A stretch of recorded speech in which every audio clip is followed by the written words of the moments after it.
התנהלות מול קבלן בעת שמקבלים מפתח בדירה חדשה.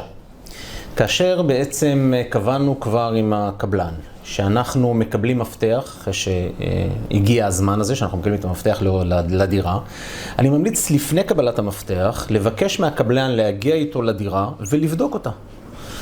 אם יש באפשרותכם לבדוק אותה על ידי איש מקצוע זה מצוין, אבל גם אם לא, אפילו בעיניים, להיכנס לדירה לפני קבלת המפתח ולראות אם יש דברים לא תקינים שימנעו מכם מלהיכנס בצורה נאותה לדירה.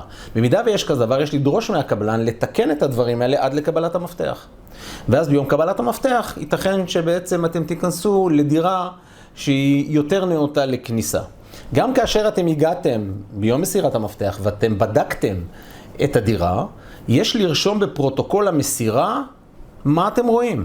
לא תוכלו לגלות את כל הדברים, אבל בהחלט יש דברים שבמראה עיניים אפשר לגלות אותם, ויש לרשום אותם בפרוטוקול המסירה.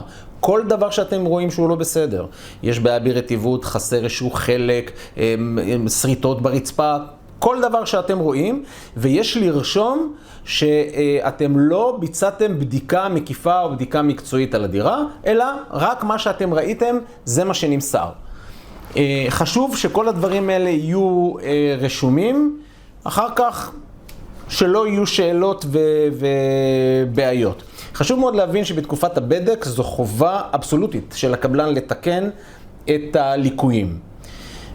בזמן הבדק הוא חייב להגיע ולתקן. אם הוא לא תיקן בזמן הבדק ואתם לא טבעתם אותו, אתם תצטרכו להוכיח שהאחריות היא באמת אחריות שלו. בתקופת הבדק אין אחריות, זה אחריות מלאה. חשוב מאוד להבין שכל מה שקשור לעניין של ליקויים יש לפנות לקבלן ולעדכן אותו ולדרוש שהוא יבוא לתקן את הליקויים. אפשר לתבוע את הקבלן עד 7 שנים. כמובן שאם אתם עדכנתם אותו לפעמים זה גם אפילו יכול להיות מעבר לכך, אבל הכל חייב להיות מתועד. חשוב להבין שאם הקבלן לא תיקן אחרי שאתם פניתם אליו, כמובן שזכותכם להגיש תביעה כספית על מלוא הליקוי.